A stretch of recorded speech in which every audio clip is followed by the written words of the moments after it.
cell phones and social media in the Middle East have become a tool for spreading the word about protests, sharing media, and connecting to the masses. The ability to do these things has been crucial in the fight against their governments, as protesters can communicate with each other more easily, as well as spread the word about what is happening to the rest of the country and the world. While cell phones in the US are often blamed for the lack of social ability and attentiveness of the current generation, it is essential to look beyond that to recognize the positive sides of connectivity and constant communication. By doing so, it is clear how a small, important idea can be aided by cell phones. In 2011, Spanish protesters gathered in huge numbers brought together via social media such as Twitter.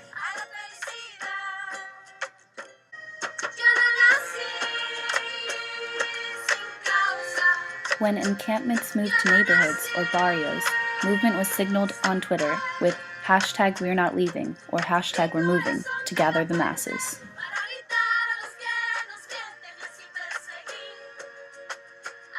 This Spanish Revolution was inspired by the Arab Spring, especially the protests in Egypt.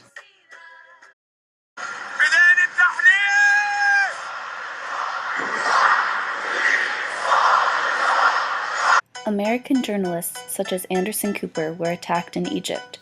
Citizens are relied upon to cover protests and spread the word when journalists can't. We were set upon by a crowd of pro-Mubarak supporters, punching us, kicking us, trying to rip the clothes off my producer, trying to take the camera from my cameraman, punching me in the head several times in the body. All of us were punched.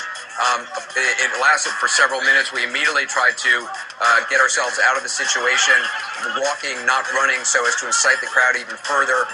But nothing seemed to stop this crowd. They continued to try to pummel us. We finally were able to reach a safe location and have been broadcasting ever since the developments that we've continued to watch.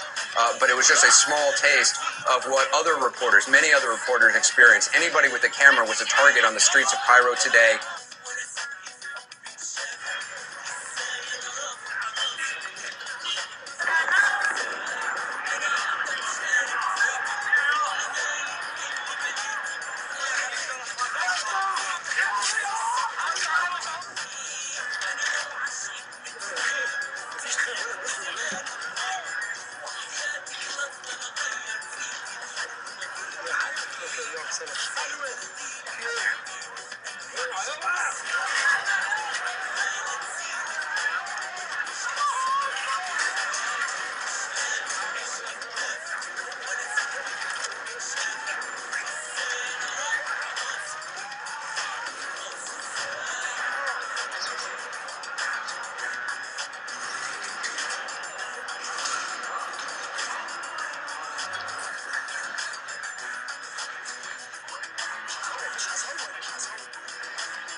It wasn't BBC, it wasn't the CNN, it was nowhere.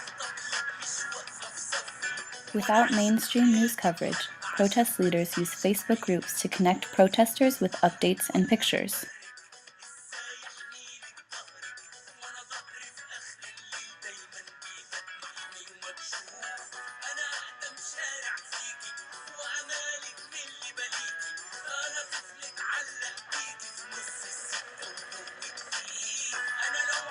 Despite little media coverage, Twitter pages keep masses informed, especially on the go.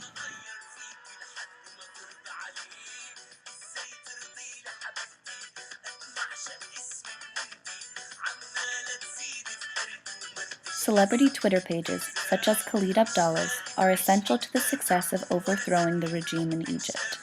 The support across Egypt and the world gained by a celebrity using social media is incredible. Khalid shared Alam Wassef's videos, helping the movement go viral.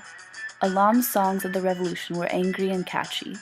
Alam built a social media empire and found his way around the persecution he faced as a journalist. I was, as many others, truly fed up when I would read in the press, the foreign press, that Egypt was the only democracy or a moderate democracy in the Middle East, a partner of the US and France and this and that. And it was outrageous to see how blind people were. I kind of built over time, over 2 years, a network where once I would do something here, it would go everywhere. I would describe it as a kind of a wide multimedia strategy, more like a dissemination strategy. It's if you really want to understand what it is, you can't just take the videos alone. It's videos that come with articles of citizen journalism, blog posts, visual work, design work, campaigns that I would do using Google or Google AdWords as well. My idea was how can I impact the real world? So how can a stupid video on the internet be in the printed press, which is the real world? So that was the effort. So it was as much as putting effort in making a song, making a video, but also how to disseminate it. And this is the combo of both that really where I poured in all my efforts in.